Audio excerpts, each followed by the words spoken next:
Biglaan niya yung pagbuhos ng ulan. Kaya ito sumilong muna ako para magpatila. Kaso habang tumatagal, malakas ng palakas yung ulan. At eto nga sa sobrang lakas, binana dito sa lakuan ko. Isang panibagong kwento na naman to. Nilabas ko na nga tong karo ko. Medyo makulimlim nga ngayon na araw. Sana hindi umulan. At bago nga ako magtinda ng sorbetes, lilinisin ko muna tong cart ko. Marami nga nagtatanong kung gaano daw kalayo yung nilalakad ko. Kaya ngayon araw bibilangin ko yung ko para malaman na nila kung ilang step ba nagagawa ko at tuwing naglalako ako ng sorbetes. Kaya mga boss, samahan nyo ako magbilang kung ilan nakbang ba nagagawa ko. Kasi kahit ako hindi ko rin alam. Okay na, tapos ko na nilinisin tong cart ko. Kaya tinabi ko na tong basahan ko at hindi na rin ako nagtagal. Umalis na rin ng ganda dito sa amin. Ilan nakbang kaya magagawa ko ngayon na araw. Kaya tara mga boss, bilangin natin. At habang nasa lakuan nga ako, biglang bumuhos yung ulan. Hey, what's up mga boss? Biglang umulan. Ano ba yan? Kakalabas ko lang. Aray ko. Ano ba yan? Paano natin mabibilang step at bag natin ngayong panahon?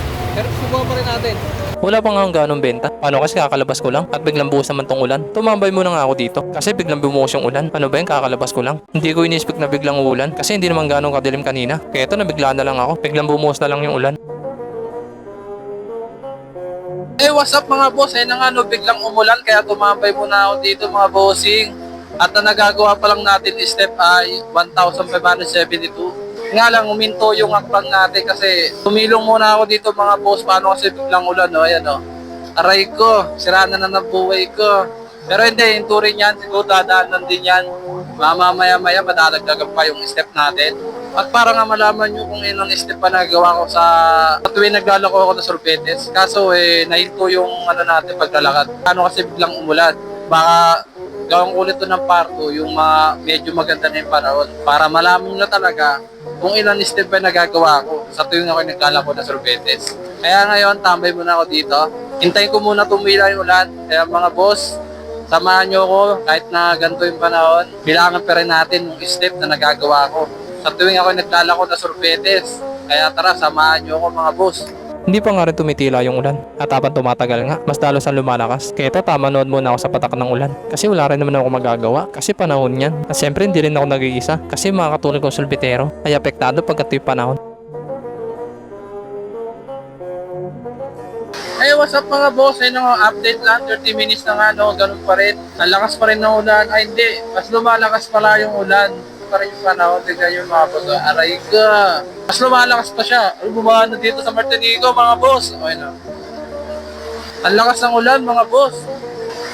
Pag ito inabot na isang oras, baka buhay na lang ako. Palakas na palakas yung ulan mga boss. Kaya hihintay natin to tumigil ng to. Kaya tara, samahan nyo ako.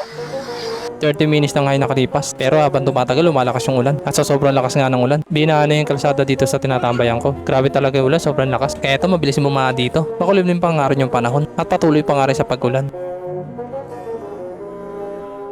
Hey, what's up mga boss? Ayun na nga, no, ang oras na umulan. Ramito, mas lumalakas pa rin, no. Grabe naman mga bossing, no. Kaya no choice tayo, baka umuwi na ako. Isang oras na umulan, natin magawa talaga yung panahon. Kaya agad dito na mga boss. Isang oras na nga umuulan at hindi pa nga rin tumitila at naisip ko na nga lang na umuwi. Baka kasi maghapon na to umulan. Kaya ito kinuha ko na yung payong ko para pag uwi ko hindi ako mabasa. Wala na talaga akong magagawa kasi panahon to. Kung kaya ko lang patigilin yung ulan. Dati pa lang ginawa ko na. Okay na, nalagay ko na nga payong ko. Kaya hindi na rin ako nagtagal dito. Inalis ko na rin dito yung karo ko. Okay na, naalis ko na nga. Kaya ito tinulak ko na tong cart ko. Grabe talaga yung ulan ngayon. Ang tagal tumila. Nasa sobrang tagal nga ng ulan. Dito nga sa lakuan ko binahana. At ngayon araw nga, di ko nga nagawa yung mission ko. Nabilangan yung akbang ko. Paano kasi biglang umulan. Kaya paglalako ko ng sorbetes ay hindi na rin natuloy. Makalipas nga ng ilang minuto, nandito na ako sa kalsada namin at umuwi na nga rin yung isang kapatid ko. Siguro nainip na rin siya sa kakaintay uminto ng ulan. Kaya ito umuwi na rin siya. At hanggang ngayon nga, makulimlim pa rin yung panahon at patuloy pa rin umuulan. Hey, what's up mga boss? Ayun na nga, nandito na ako sa amin, no. May karo na kapatid ko. At ngayon nga, ganun pa rin, umuulan pa rin. Ang nagawa kong step ngayong araw ay 1,601 step. Wala tayong magawa, umulan At ayun nga lang yung nagawa ko ngayong araw, kaya panigurado may part 2 akbang.